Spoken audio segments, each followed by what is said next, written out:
Hello, and welcome to the Community IT Innovators Technology Topics Podcast, where we discuss nonprofit technology, cybersecurity, tech project implementation, strategic planning, and nonprofit IT careers. Find us at communityit.com. Thank you for joining this Community IT Podcast Part 2. You can find Part 1 in your podcast feed if you subscribe wherever you listen to podcasts. Well, hello, everyone. I'm Art Taylor, the President and CEO of the BBB Wise Giving Alliance, also known as give.org. And it's Cybersecurity Month. So we decided that it might be worthwhile to convene a coffee with colleagues to discuss various issues that charities face dealing with their cybersecurity. And we're fortunate to have with us a gentleman who knows a lot about cybersecurity, and he is going to take us through a presentation and give us all a chance to ask questions and make comments as we need to, so that we can dig into the subject at a significant level. And our guest today is Matt Eshleman. So I would be, remiss if I didn't really talk about the impact that organizational culture has in all of this.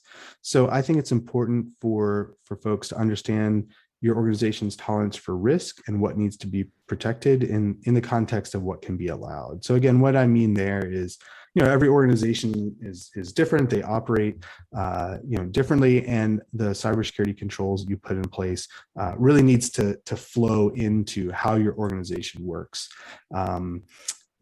We have some organizations where they're very competitive, and so they like to actually display the security awareness training stats. They like to say who's clicking on those links, and so that's kind of how their culture works, and they've made it more of a game and interactive.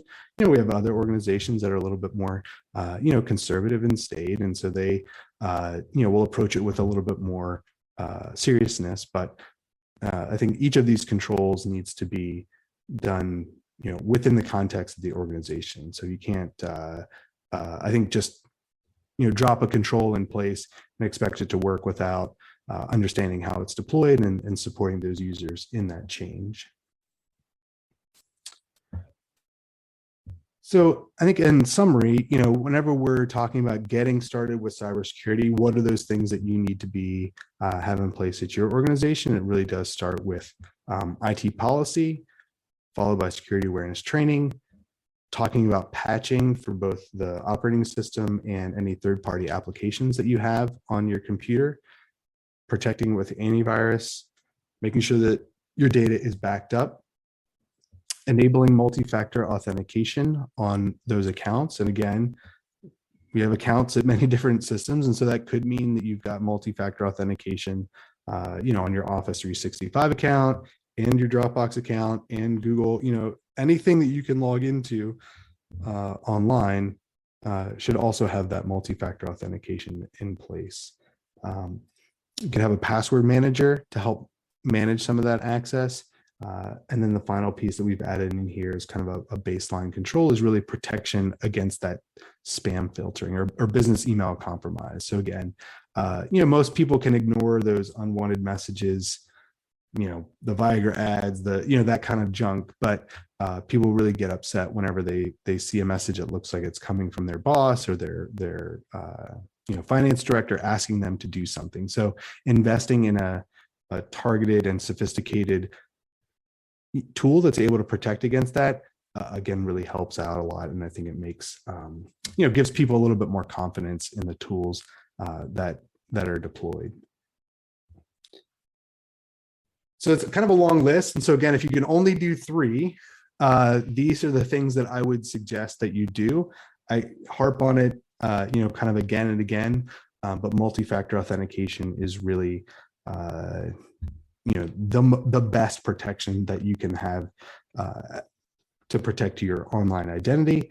I'm going to see if I have a link here that I can chat out that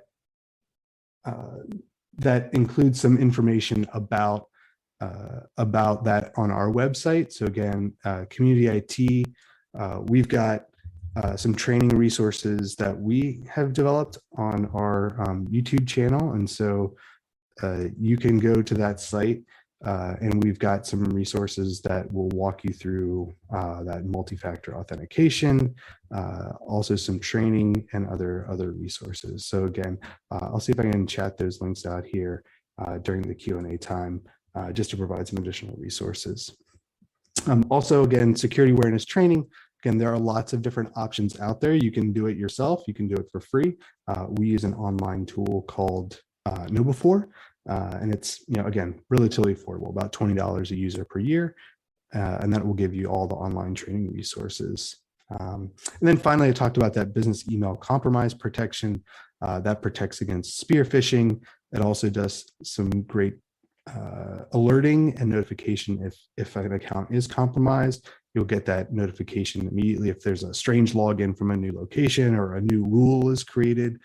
We'll see that, and it'll alert your IT admins, and so they can respond much more quickly than just kind of relying on other indicators. And again, the reason we say that multi-factor authentication is so important is because it's so effective. So this is some research from Google, where they have done some analysis on how effective MFA is. And so for most organizations, we're really trying to protect against those automated bots or those phishing attacks. And you can see that those on-device prompts are 100% effective, 99% effective against that sort of attack. And I think if we can get there, that's really great, because from the data that we see, last year we responded to about just over 30 or 32 account compromises for the clients that we supported. Of those, I think 30 did not have multi-factor authentication enabled. So about 96% of the account compromises that we responded to didn't have that protection in place, and that led to the compromise. And so again, it's a very effective tool. It really does work, and we can see that shown up in the data here. Also say that security awareness training, it's very effective. Again, this comes from the vendor that we use KnowBe4. Again, we're seeing these numbers for the clients that we work with as well. So again, that initial baseline, you'll find about 40% of your staff are clicking on links, which is kind of a sobering thought. But the good news is that after training and after that ongoing testing, that number really goes and drops down. So again, in the low single digits, less than 5%. So, it shows that training does work. It's effective. Once you put it in front of people, give them some tools and awareness, you can see measurable improvement in just how many links that folks are clicking on. And each of those things is an opportunity, for loss. And so it's important to reduce that number as much as we can, because from the financial perspective and kind of the impact for your organization, this is a graphic from the FBI that really talks about how that business compromise works, from, getting targeted with some specific information and trying to get people to click on links, open up attachments, have that interaction that would then lead to maybe some sort of financial fraud or, other transactions. So again, those are the only three things that if you, need to focus on just a few controls, that's where we would start. So I would just say that, it's important that that organizations, understand that all organizations are vulnerable. And so it's not something that just happens to somebody else. Every organization is at risk. And that poor cybersecurity is an organizational liability. So again, if you have to respond to a breach, again, that $150,000 amount is not unrealistic. And so I think that can help put it in perspective, but it also requires organizational leadership to say yes. So again, IT can't turn the stuff on in a vacuum and just kind of make people do it. It is something that needs to come from the top. And so we've seen that kind of time and again. If an organization says cybersecurity training is important and we do it at the staff meeting and the executive director says, hey, this is what we're doing and here's why, that's great. If if it's just kind of done on the side and the executive team isn't engaged, or they don't give it the priority that it needs, then it often falls by the wayside. So again, organizations need to have the leadership say yes in order to get these things in place. And I will say that every organization, again, is different in terms of how it's going to be most well received there. We do suggest that people make time for security. For our clients, we work on monthly reporting where we're sharing some metrics back, threats blocked, patches updated, that kind of thing, and then have a quarterly planning rhythm where we're looking at what are the things that we've got in place, what's on our annual work plan, what are the other initiatives that we need to be aware of, but again, making it part of the ongoing planning process of the organization. I think it's also important to know your audience. As I said, some organizations are very competitive and they like numbers and making things visible. The same thing, some people may be swayed by that, $150,000 loss, and they want to avoid that. Other organizations may find that sharing a story or an example of another nonprofit organization or staff person that they know that's had this negative experience, maybe that's going to get them to act. So again, find what works at your organization in order to be able to move these initiatives through. And then finally, there may be some existing compliance mandates that you need to comply with because of the work that you do. Again, if you are receiving credit card donations, that means you need to be responsive to PCI compliance. There's some significant cybersecurity controls that are part of PCI compliance. And so again, if you are accepting credit card, then you need to follow PCI compliance. And that may give you a little bit of an extra nudge to enable some of these things at your organization if you haven't already done so. We work with some health clinics, and for them, HIPAA is a significant control. There's financial teeth to non-compliance, and so that gets folks moving when it comes to cybersecurity control if they have HIPAA compliance.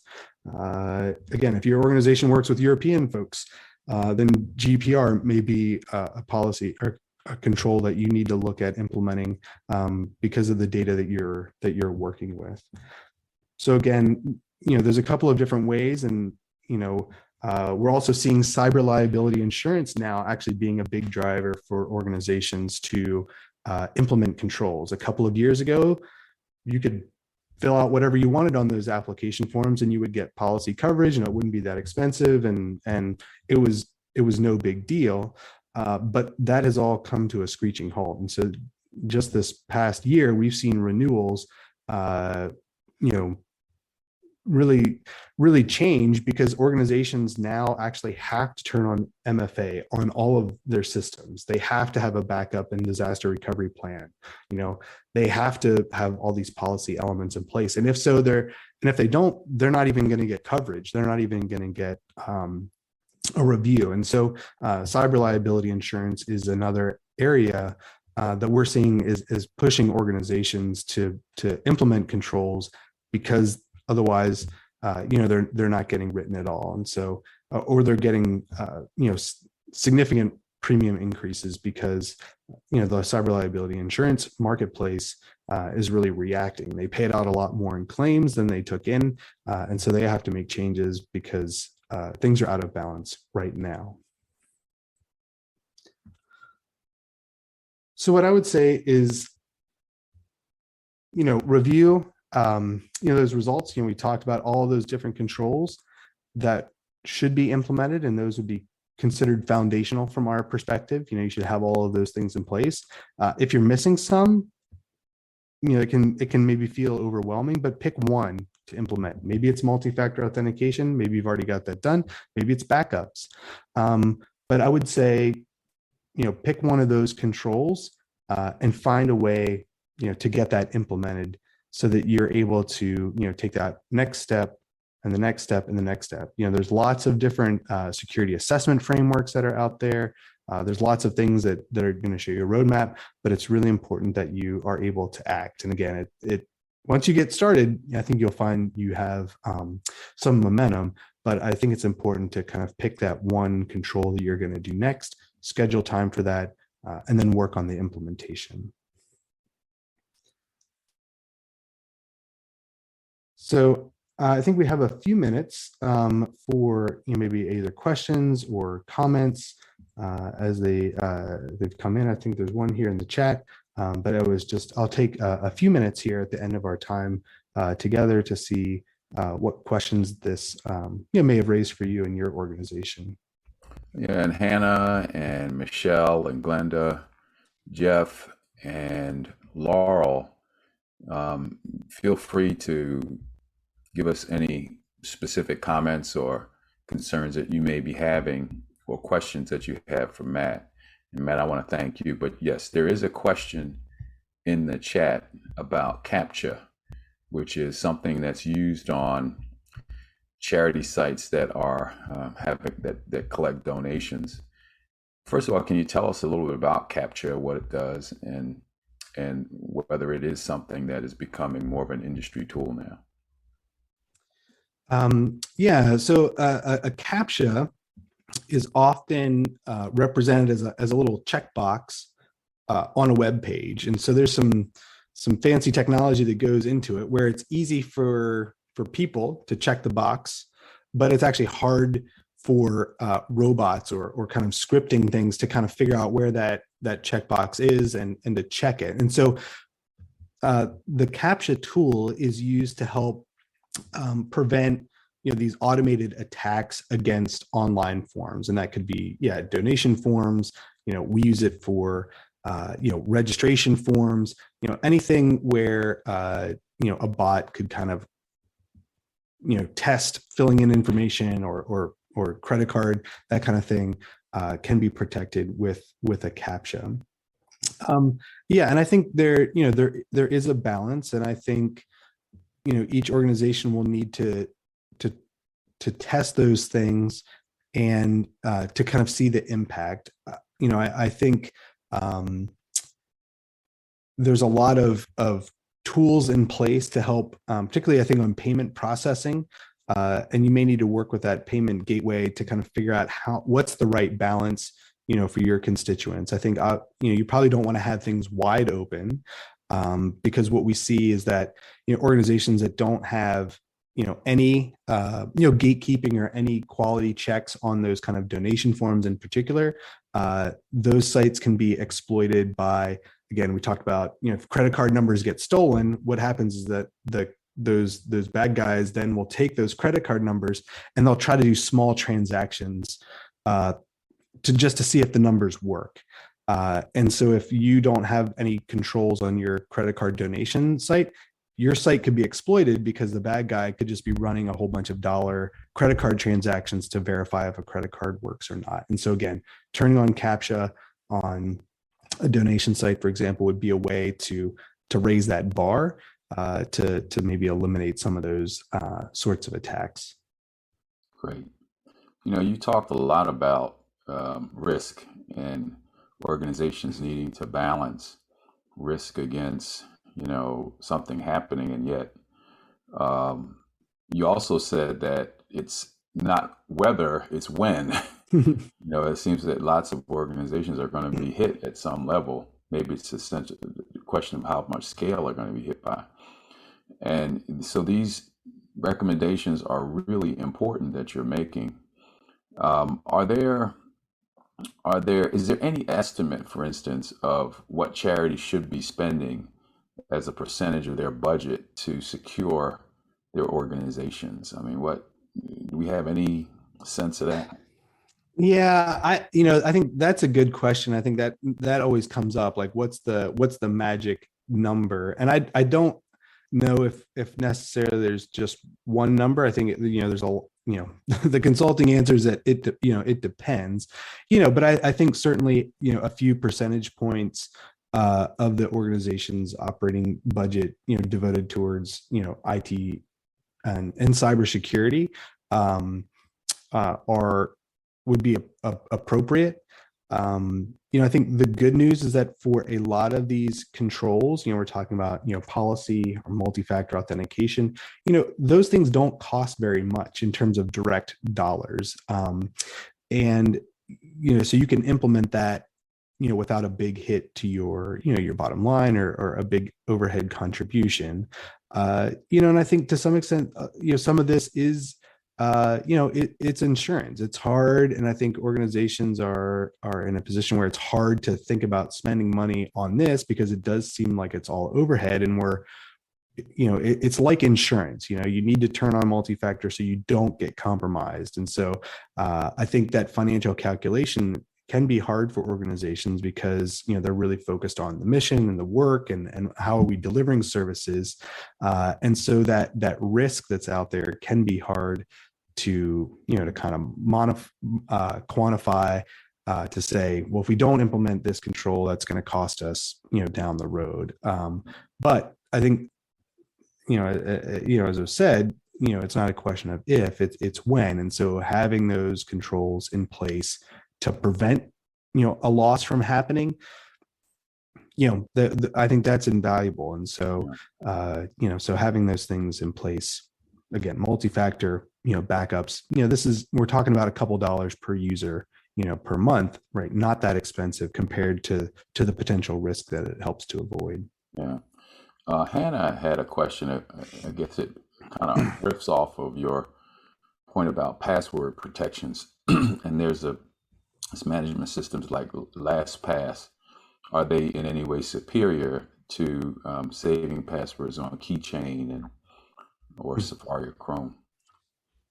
Yeah, again, I think it's probably gradations of good, right? I mean, so using the password the save password in your web browser is definitely better than reusing passwords over and over again. I think what's important, probably from more of the organizational perspective, is that what risk do you have to kind of data leaking out of your organization? And so if somebody is using, they're signed into their browser with their personal Gmail account, that account is saving all the passwords that they use to log into your organization's systems, and then that person leaves the organization and they've kind of walk away with all your passwords for all your business systems, that could be an unacceptable risk, or that represents an additional risk. And so if you can say as an organization, hey, we're going to use LastPass for Teams for our organization to help us manage passwords, like all your organizational passwords